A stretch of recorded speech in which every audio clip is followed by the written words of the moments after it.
बिस्मिल्लाहिर्रहमानिर्रहीम। अस्सलाम वालेकुम। दुनिया और आखिरत के दरमियान जो आलम है इसे बरज़ख कहते हैं। मौत के बाद और क़यामत कायम होने से पहले तक यानी एक मुकर्रर मुद्दत तक तमाम इंसानों और जिन्नों को हसब मुरातब इसमें रहना है। बरज़ख के मानी पर्दा के हैं। इसके बारे में इरशाद है कि इनके आगे क़यामत तक पर्दा है, यानी आलम बरज़ख से मुराद पर्दे का आलम है। ये आलम बहुत बड़ा है। दुनिया के साथ आलम बरज़ख को वही निस्बत है जो माँ के पेट के साथ दुनिया को है।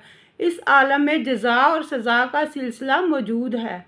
जो शख्स नेक हुआ इसे बरज़ख में आराम मिलेगा और कुफ़ार और बुरे लोगों को सज़ा मिलेगी। इसके मतलब अकायद हस्बे ज़ैल हैं।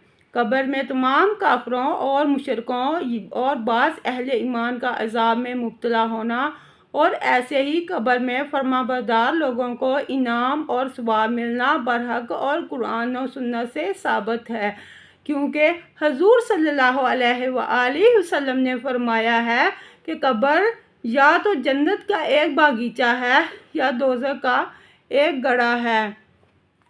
और उम्मुल मोमिनीन हज़रत आयशा सिद्दीक़ा रज़ी अल्लाह तआला ने हज़ूर सल्लल्लाहु अलैहि वसल्लम से अज़ाब कब्र के मुतल्लिक़ पूछा तो आपने फरमाया, हाँ, अज़ाब कब्र बरहक है। आप फरमाती हैं, मैंने इसके बाद हर नमाज के बाद आपको अज़ाब कब्र से पनाह मांगते देखा। बुखारी। हज़रत उस्मान गनी रज़ी अल्लाह तआला जब किसी कब्र पर जाते तो इस कदर रोते कि दाढ़ी आंसुओं से तर हो जाया करती थी। किसी ने आपसे पूछा, जन्नत और दोज़ख का जिक्र करते हो मगर रोते नहीं, लेकिन कब्र को देखकर रो पड़ते हैं। आपने जवाब दिया, नबी करीम सल्लल्लाहु अलैहि वसल्लम का इरशाद गिरामी है, कब्र आखिरत की मंजिलों में से एक पहली मंजिल है। बस अगर बंदा अज़ाब कब्र से निजात पा गया तो इसके बाद जो कुछ है वो इससे बहुत आसान है। अगर अज़ाब कब्र से निजात ना पाई तो इसके बाद जो कुछ है वो अज़ाब कब्र से भी ज़्यादा सख्त है। तिरमिज़ी। मुनकर और नकीर दो फरिश्तों का कब्र में आकर मुर्दे से अल्लाह ताला दीन इस्लाम और नबी करीम सल्लल्लाहु अलैहि वसल्लम के बारे में सवाल करना भी बरहक है और कुरान और हदीस से साबित है, जिसका इनकार गुमराही है। मौत के बाद आलम बरज़ख में मुर्दे के पास दो फरिश्ते आते हैं। इनकी शक्लें खौफनाक होती हैं। वो आकर मुर्दे को उठाकर बिठाते हैं और सवाल जवाब करते हैं।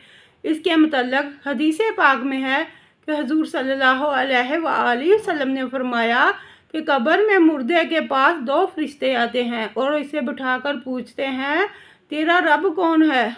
तो मुसलमान कहता है, मेरा रब अल्लाह है।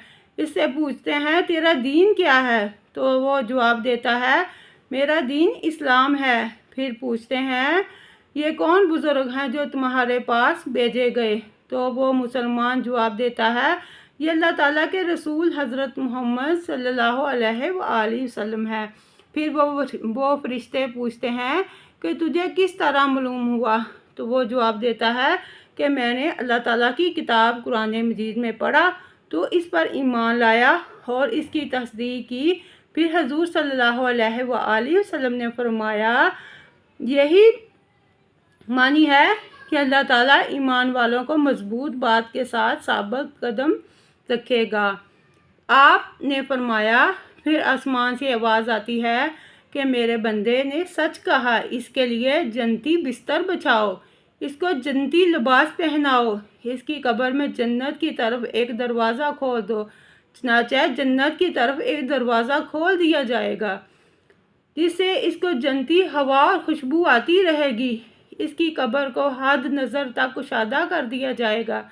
अगर मुर्दा काफिर है तो नबी करीम सल्लल्लाहु अलैहि वसल्लम ने इसकी मौत की सख्ती का जिक्र करने के बाद फरमाया, कब्र में इसकी रूह दोबारा बदन में लुटाई जाएगी और दो फरिश्ते आएंगे और उसे बिठाकर पूछेंगे, तेरा रब कौन है? वो कहेगा, अफसोस मुझे कोई मालूम नहीं। वो पूछेंगे तेरा दीन क्या है?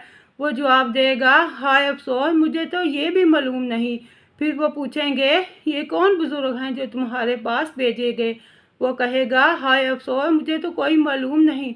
तो फिर आसमान से आवाज़ आती है इसने झूठ बोला है, इसके लिए दोज़खी बिस्तर बचा दो, इसको दोज़खी लिबास पहना दो, इसकी कब्र में दोज़ख की तरफ एक दरवाज़ा खोल दो, तो इस दरवाज़े से इसको दोज़ख की गर्म हवा तपश पहुँचती रहेगी।